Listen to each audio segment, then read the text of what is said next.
Bom dia, quinto B! Sextou e sexta-feira é dia de História e Geografia. Vamos começar pelo livro de Geografia e vou falar um pouquinho com vocês sobre a formação dos povos. Coloca a data de hoje, dia 11/6, página 10 a 15. Então, a abertura dessa unidade mostra uma imagem de um profissional que ele está fazendo uma escavação arqueológica. Então, tem a legenda ali, ó, André Santos, arqueólogo da Universidade Federal Fluminense, trabalha na escavação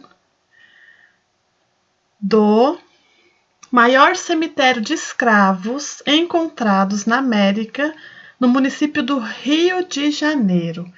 Então, aqui ele está num local e você pode ver que aqui são restos mortais, né, dos escravos trazidos no Rio de Janeiro.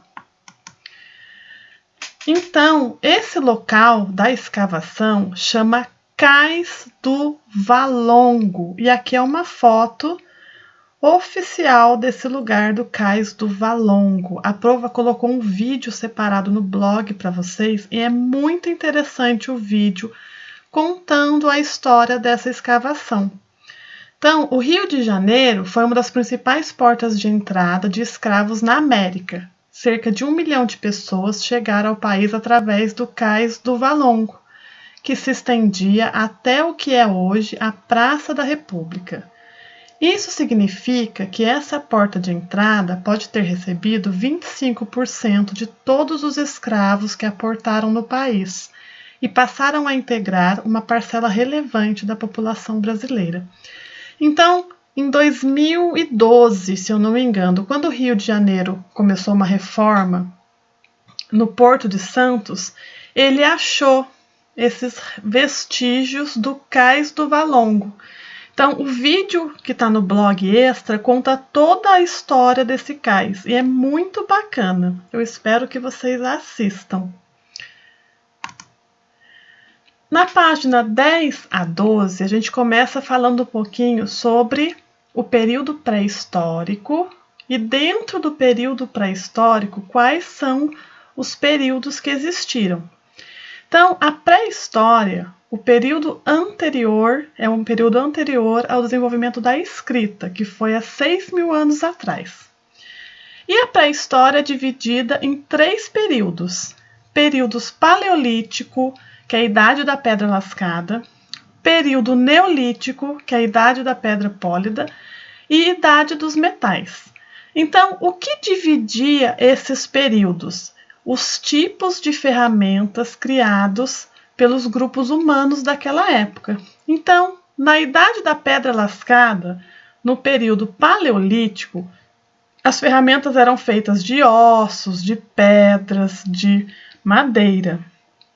No período neolítico, também tinha as ferramentas de pedra e de madeira, mas aí os homens daquela época também já faziam coisas de cerâmica, já começaram a fazer cabanas, aldeias. Então, o que definia cada período eram as ferramentas desenvolvidas pelo aquele grupo de homens da época. Então, aqui a Pro fez um quadrinho muito bacana para vocês. Todo esse conteúdo está da página 10 a 12. Esse quadrinho vocês vão copiar no caderno de vocês. Períodos da pré-história, iniciou com a origem da humanidade até a escrita, que foi 6.000 anos antes de Cristo. Então, olha só. Período paleolítico, idade da pedra lascada. Quais eram as características principais desse período? Descobrimento do fogo, necessidade de viver em grupo, divisão de tarefas, migração constantes. Então, os povos eram nômades. Eles iam mudando de um lugar para o outro de acordo com os recursos que eles achavam para sobreviver. A caça, a pesca, a água. Caça, pesca e coleta de grãos. Então, naquela época, os homens viviam de caça, pesca e coleta de grãos. Desenvolvimento de ferramentas e armas e pinturas rupestres. Depois passamos para o período neolítico, da Idade da Pedra Lascada. E quais as principais características? Cultivo de plantas, a agricultura. Então, nesse período neolítico, os povos já começaram a plantar para poder fixar suas aldeias naquele local. Então, eles escolhiam lugares próximos ao rio para começar a plantar e não ter que ficar mudando.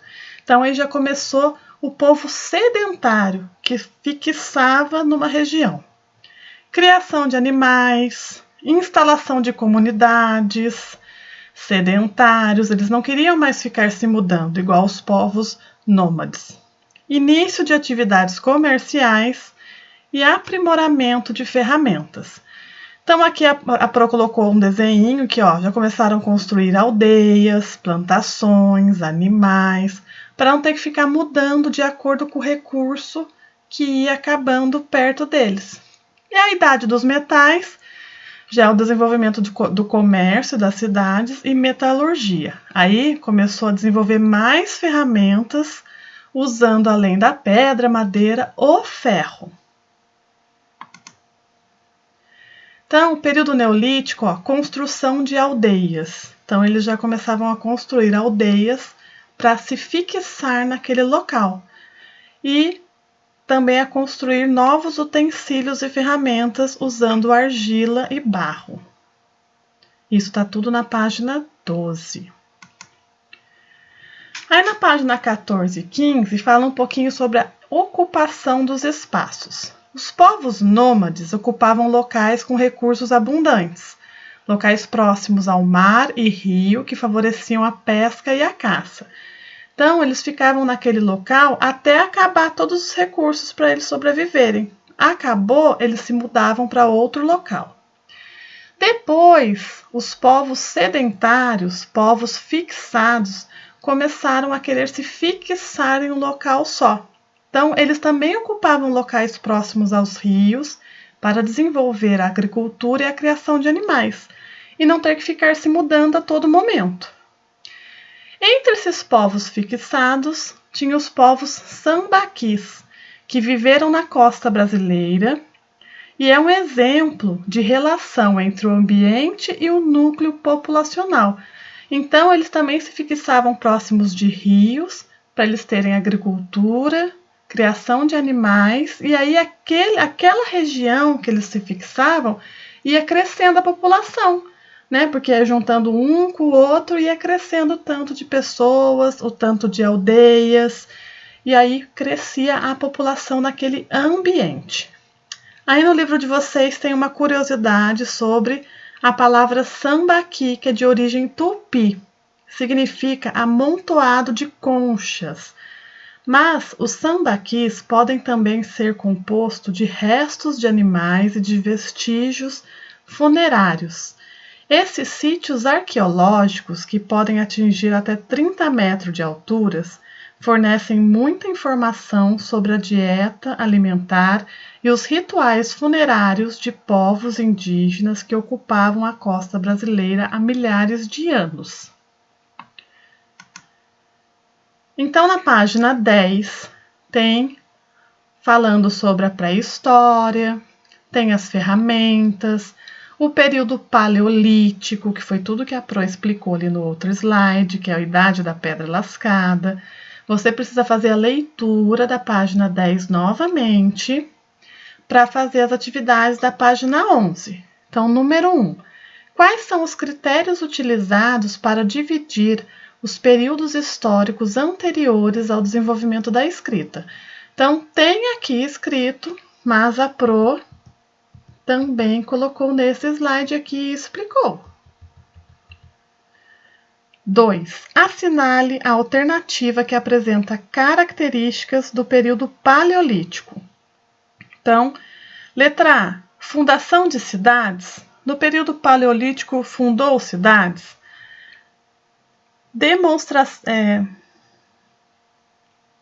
Domesticação de animais, criação de ferramentas feitas de pedra, uso de metais, produção agrícola. Então, olha só, nesse quadrinho que a Pro fez para você com resumo, você consegue também achar a resposta, mas também tem tudo escrito aqui.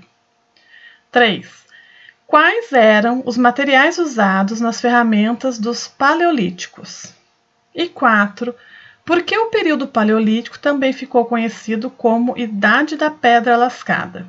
Se você prestar atenção no texto, você já acha que Idade da Pedra Lascada, Paleolítico, então precisa ler o texto. E aí você pode grifar as partes importantes antes de responder aqui. Na página 12 e 13, também fala sobre o período Neolítico, Idade da Pedra Pólida, Neolítico, as aldeias, tá? Que a Pro explicou. E aqui na página 13 tem as atividades. 5. Observe as imagens a seguir com atenção. Leia as legendas e relacione as colunas. Então, A, B, C, você vai relacionar aqui. A, B ou C, tá? Presta atenção onde cada ferramenta foi usada em qual período. E 6. Leia as afirmativas a seguir e assinale V para verdadeiro e F para falso. Então, aqui tem as caixinhas de verdadeiro ou falso. Você vai ler a alternativa, consulta os slides que a Pro explicou, mas faz a leitura do texto da página 12. E na página 14 e 15 fala sobre os espaços e ocupações, os povos sambaquis. E aqui é legal que aqui mostra uma foto do sambaqui encontrado no município do bairro de São Miguel, estado de Alagoas, que é aquele amontoado de conchas, restos de materiais orgânicos, fica igual um morro. E aqui a formação de um sambaqui. Deixa eu aumentar aqui, ó. Formação de um sambaqui. A construção de um sambaqui podia ter finalidades funerárias, servir para demarcar o território e como depósito de restos de alimentos. Então, o povoado que morava nesse local fazia como se fosse um buraco, né? Eles moravam ali embaixo, próximo ao rio. As técnicas de construção de bancos e de confecção de flechas e anzóis possibilitaram a pesca em rios e mares, onde os povos dos sambaquis obtinham os recursos para a sobrevivência. Então, eram povos também que sobreviviam de pesca, de caça. 7. Que fatores ambientais influenciaram a escolha dos locais onde geralmente se estabeleciam os grupos humanos nômades? Então, os nômades escolhiam locais com quais características? 8. Por que o estudo dos sambaquis é importante para o conhecimento do passado? Então, faz a leitura aqui do texto, que você vai achar as respostas. Então, essas são as atividades de história. Agora, de geografia, a gente também começa na página 10 e vai até a 15 e fala um pouco sobre quantos somos e onde vivemos. E é bem parecido com as últimas matérias de geografia do 4º ano, que a gente fez até semana retrasada. Então, o Brasil, país populoso, mas pouco povoado. Em 2015, a população absoluta do Brasil era de 205 milhões de habitantes. Em agosto de 2020, a população do Brasil estava em 211,8 milhões de habitantes.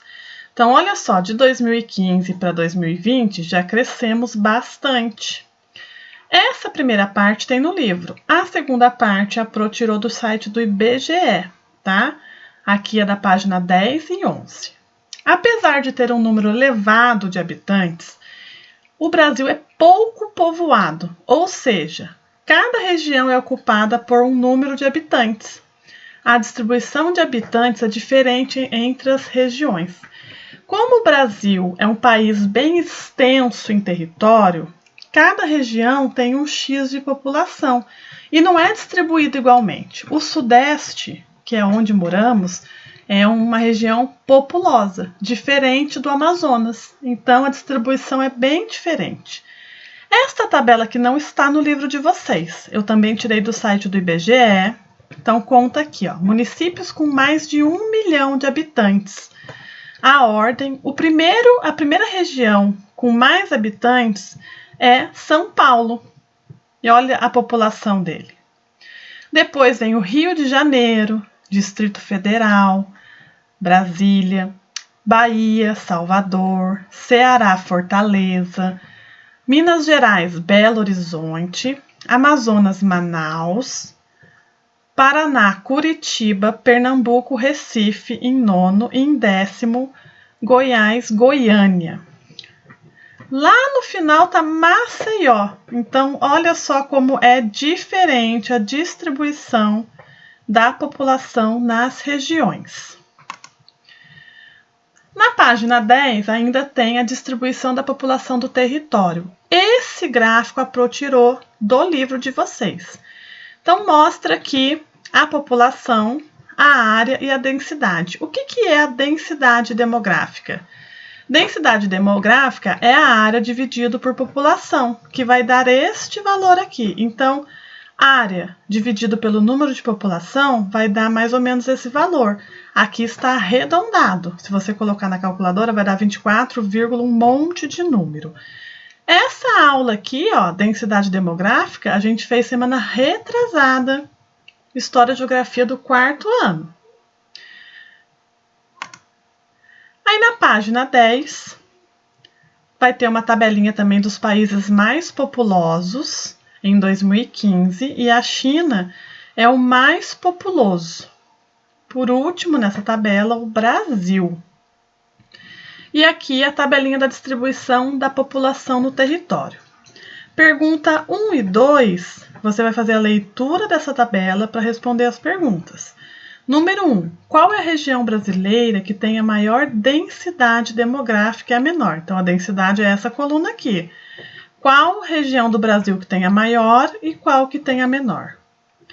Qual é a densidade demográfica da região onde vivemos? Qual região que a gente vive? O estado de São Paulo fica em qual região? Fica no sudeste, pessoal. Então, a densidade demográfica da região que vivemos é 93. Você pode até completar, colocar a densidade demográfica em 2015 é 93 e a densidade demográfica de Ubatuba é 127,777. Esse dado aqui é atual, porque a Pro tirou do site do IBGE. A distribuição da população no território. Então, aqui tem um mapa do Brasil dividido em regiões, em estados, né? E ó, o estado de São Paulo, aqui é onde a gente vive, mais de 100 mil habitantes por quilômetros quadrados. Então, aqui está a densidade de acordo com a cor. Olha como São Paulo é bem habitado. Agora, olha só, Amazonas, até 5,0 de habitantes por quilômetros quadrados. Então, aqui não é tão populoso como São Paulo.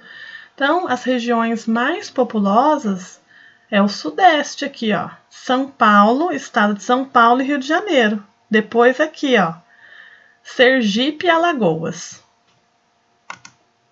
Aí, de acordo com este mapa, na página 11, você vai responder as perguntas 3 e 4. 3. Quais são as unidades federativas mais povoadas? E quais são as menos povoadas? Aí você vai colocar assim, mais povoadas, 2 pontos. Vai colocar a sigla. Menos povoadas, 2 pontos. Aí a mais povoada é o vermelhinho bem escuro. A menos povoada é o amarelinho bem clarinho, tá? Você não vai precisar colocar todas as siglas. Só da mais povoada e menos povoada. 4. Em que taxa de densidade demográfica está a unidade federativa onde você vive? Qual unidade federativa que a gente vive? Qual estado? Aí você vai procurar ali e vai colocar qual que é a taxa demográfica. Tá aqui na legenda. Calcular o crescimento natural ou vegetativo. O que é crescimento natural ou vegetativo? Corresponde à diferença entre a taxa de natalidade e a taxa de mortalidade. Então, como que eu calculo esse valor. Então, ó, crescimento natural é a taxa de natalidade, que é essa daqui, ó, taxa de natalidade, que é essa parte do gráfico, menos a taxa de mortalidade verdinho, que é essa parte do gráfico. O que é taxa de natalidade? É a taxa de nascimento de pessoas. E mortalidade, a taxa de morte de pessoas. Um é quantos nasceram no ano, quantos morreram no ano. Então, eu vou dar um exemplo aqui. Crescimento natural de 2005. Eu vou pegar a taxa de natalidade menos a taxa de mortalidade. 2005, cadê? Tá aqui, ó, 2005. Qual que é a taxa de natalidade? 2005 é 18. E a taxa de mortalidade é 6, então é 18 menos 6, que é igual a 12%. Então, o crescimento natural de 2005 foi de 12%. Na nossa página 12, aqui. Na página 12 está explicando sobre o crescimento da população brasileira, que o crescimento natural vegetativo corresponde à diferença entre a taxa de natalidade e a taxa de mortalidade, que em 1990 o Brasil tinha cerca de 17 milhões de habitantes e no ano de 2015 sua população era de aproximadamente 205 milhões de habitantes. Aí explica que taxa de natalidade indica o número nascidos vivos para cada grupo de 1.000 habitantes de um país e a taxa de mortalidade indica o número de mortes para cada grupo de 1.000 habitantes do país. Então, a cada 1.000 habitantes tem uma taxa de natalidade e uma taxa de mortalidade. E, junto com essa taxa, com o crescimento natural, também tem o saldo das migrações internacionais, correspondente à diferença entre a quantidade de migrante e emigrante. Nossa última aula de HG, a gente também viu o que era emigrante e imigrante. E aqui tem um glossário lembrando o que é cada um. Então, a partir desse gráfico de taxas de natalidade e mortalidade de 1900 a 2015, a gente vai responder essas perguntas aqui. Letra A. O que esse gráfico mostra? A prof já explicou para vocês que cada gráfico tem um título. Então, o que esse gráfico mostra? Tá aqui, ó. B. Com base nos dados do gráfico, calcule o crescimento vegetativo do Brasil nos anos de 1930, 1965 e 2015. Então, agora que vocês vão usar essa fórmula aqui, ó. Taxa de natalidade menos taxa de mortalidade. De 1930, 1965 e 2015. Então, você vai pegar aqui 1965, taxa de natalidade menos taxa de mortalidade. Então, vai ser 1965 igual a 39 menos 10. Quanto vai dar? E vai fazer a mesma coisa para 1965, 1930, 1965 e 2015, tá bom? Se tiver um espacinho aqui no canto, pode fazer. Você pode fazer aqui em cima também, tá? Aí, como que você vai anotar isso? Você coloca lá, 1930. Coloca assim, 1930 igual. E coloca a continha e o total em porcentagem. 1965. Coloca lá, 1965 igual a continha, o resultado com taxa de porcentagem. E 2015 é a mesma coisa. Explique como você fez o cálculo. A explicação está aqui, ó. O crescimento natural é igual a taxa de natalidade menos taxa de mortalidade. Como você explicaria a evolução do crescimento vegetativo do Brasil neste período? Então, neste período que você calculou, quais são os 3 números que deram? Vamos supor que deu 12, 20 e 35. Por que você acha que a população cresceu? Ou se der assim, 10, 8 e 5, por que você acha que a população diminuiu? Hoje em dia as pessoas têm bastante filho? ou elas demoram mais para ter filho, ou as pessoas têm menos filho. Então, você vai explicar nesse sentido. Mudanças no crescimento da população. A Pro cortou a figura aqui, mas deu um erro aqui, ó. Então, a partir da década de 1960, o crescimento da população brasileira começou a diminuir. Então, aqui pelo gráfico, a gente vê ó, que em 1960 era bem alto, 1970 também. Aí, a partir de 1900... Vou aumentar aqui, porque a Pro não enxerga, gente. Ó, 1960, 1970, 1980, começou a cair, ó. 1990, 2000, 2010, 2015. Hoje deve ter diminuído muito mais esse gráfico. Esse gráfico mostra a taxa de fecundidade de 1960 a 2015. Isso quer dizer que as mulheres estão tendo menos filho do que antigamente, ó.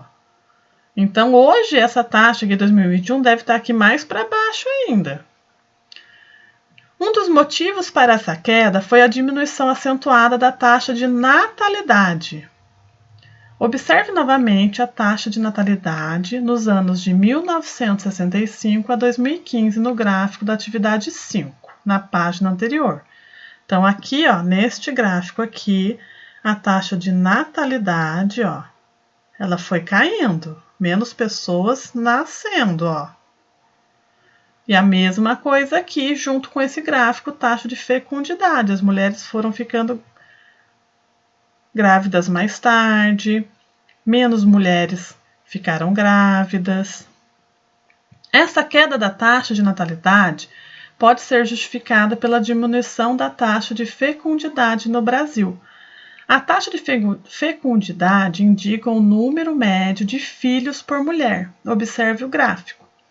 A redução da taxa de fecundidade está relacionada a diversos fatores, como o aumento da escolaridade e da participação da mulher no mercado de trabalho, e o planejamento familiar, que permite aos casais decidir quantos filhos querem ter com base nas condições de vida que poderão oferecer a eles. Então, o mais lúcido é o quê? As mulheres terem filhos quando já estudaram, quando têm um emprego, quando têm uma casa. E geralmente hoje as mulheres querem ter menos filhos, ou quando têm um só, porque o custo de vida é alto, porque é difícil criar um outro ser humano e educar. É tudo muito difícil. Antigamente as mulheres tinham 4, 5, 6, 7, 10 filhos. Hoje em dia é um no máximo e muitas querem nenhum. Então, por isso que caiu a taxa de fecundidade e a taxa de natalidade, que é de nascimento. Questão 6. De acordo com o gráfico, qual era o número médio de filhos por mulher no ano de 1960 e no ano de 2015? Então, aqui tem o número de filhos. Aí você vai olhar o ano e vai ver quantos filhos as mulheres tinham em 1960 e em 2015. 7. Você considera importante a inserção da mulher no mercado de trabalho? Por quê? Você acha importante é importante a mulher trabalhar? Né? É importante a mulher participar da vida financeira do marido, da casa, não do marido, da casa, né? Isso dá uma liberdade financeira para a mulher, auxilia na criação dos filhos. Mas tem o outro lado, que quando a mulher trabalha fora, ela aumenta a carga de trabalho dela, porque mesmo a mulher trabalhando fora, ela continua tendo as responsabilidades da casa, né? Que é cuidar da casa, cuidar dos filhos, cuidar do marido. E aí pesa um pouco todo esse serviço, porque a divisão ainda do trabalho em casa não é feita meio a meio, sobra muita coisa para a mulher. Então, além de trabalhar fora, ela tem todas as responsabilidades do lar. Então, aqui você considera importante a inserção da mulher no mercado de trabalho, sim ou não, e você vai explicar o porquê da sua resposta. Na página 14 e 15, na página 14 fala sobre mulheres chefes de família. Então, essa é uma realidade do nosso país. A maioria das casas tem mulheres como arrimo de família, né? E geralmente são as mulheres que criam os filhos sozinhas. Dificilmente tem um casal, homem e mulher, que só a mulher trabalha e sustenta tudo. Geralmente a mulher é mãe e pai e sustenta toda a casa. E essa mulher pode ser a mãe, às vezes a mulher é a avó, que sustenta todo mundo.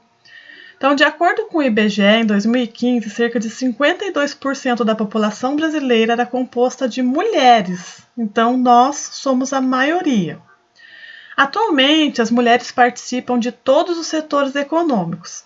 Elas fazem pesquisas científicas, comandam tribunais de justiça, administram empresas, governam países e muito mais.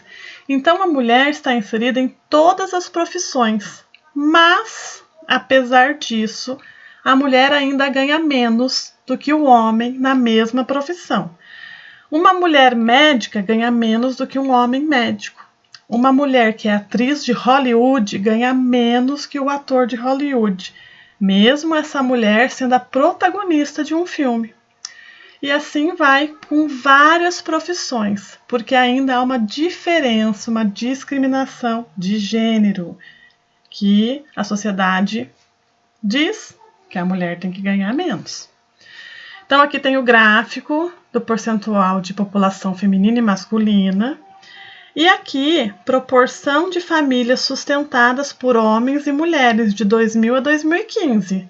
Então, olha só, em 2000, era 22% das mulheres que sustentavam a família. Em 2005, já aumentou. 2010, subindo. 2015, 41% das mulheres sustentam a casa. Na questão 8 e 9, são perguntas relacionadas a mulheres chefes de família. Se nós estivéssemos todos na sala de aula, ia ser um bate-papo muito legal. Mas a gente não está todo mundo na sala de aula, vai ser resposta escrita. 8. As mulheres adultas da sua família exercem alguma atividade remunerada? Se sim, qual? Então, você mora com a sua mãe, com a sua avó, com a sua tia, você vai colocar aqui qual profissão que elas têm, se elas exercem uma atividade remunerada ou, se não, elas exercem uma atividade que é muito cansativa, que é cuidar da casa, né? Que deveria ser remunerado, porque é um trampo, gente. 9. Alguma mulher adulta da sua família é a principal responsável pelo sustento financeiro da família? Aí você vai responder aqui. Na página 15, fala sobre o envelhecimento da população. Você já ouviu falar que o Brasil está envelhecendo? Quando a gente diz isso, é porque a maior parte da população brasileira são idosos. E como as pessoas não estão mais tendo tanto filho, então diz que a população está envelhecendo. A população de um país pode ser dividida em 3 faixas etárias: jovens, adultos e idosos. Jovens são pessoas até 19 anos, e a Pro não se encaixa mais aí. Adultos são pessoas de 20 a 59 anos, a Pro se encaixa nesse. E idosos, pessoas com 60 anos de idade ou mais. Observe no esquema abaixo como a população brasileira se distribuía nas 3 faixas etárias de 91 a 2015. Então, olha só. Em 91, 7% era idoso. Em 2015, 14% era idoso. Em 91, 48% era adulto e em 2015, 55%. Hoje, 2021, a população de idosos está mais alta. E agora, em 91, 45% era jovem e em 2015, 30% é jovem. Hoje, o gráfico deve estar com mais população idosa, mais adulto e menos jovens. E aqui, Brasil, esperança de vida ao nascer. Você já deve ter percebido que entre 91 a 2015 a quantidade de jovens diminuiu e a de adulto e idoso aumentou. Por que a quantidade de jovem diminuiu? Porque está nascendo menos pessoas no nosso país. Então, o jovem de ontem virou adulto e o adulto de hoje virou idoso de amanhã. Então, é por isso que a população está envelhecendo, está nascendo menos brasileiros. Então, aqui o gráfico, isso ocorre porque o número de nascimento diminui e a esperança de vida aumentou. Então, o número de nascimento diminuiu, mas a expectativa de vida aumentou. As pessoas hoje vivem mais de 80 anos tranquilamente, o que era muito diferente lá atrás, antigamente. Então, aqui tem o gráfico, colocando a expectativa de vida, expectativa e esperança de vida é a mesma coisa. E na 10 você vai responder essa questão. Em sua família há idosos? Quem são? Aí, se você tem 2, 3, os 4 avós, você pode colocar o nome deles, qual a idade, tá? Qual o grau de parentesco, o que ele é seu, uma tia, ou sua mãe é idosa. Você explica aqui, tá bom? Então, essas são as nossas atividades de hoje de História e Geografia, tá? Sala do Meet aberta a partir das 8h30. E não esqueçam de copiar no caderno de História. Esse quadro copia no caderno de História, é importante. E este quadro aqui, este daqui, você vai copiar essa explicação do crescimento natural, a fórmula e o exemplo no caderno de Geografia. É importante também, tá bom? Depois disso, é só correr para o final de semana e descansar. Beijos, meus amores!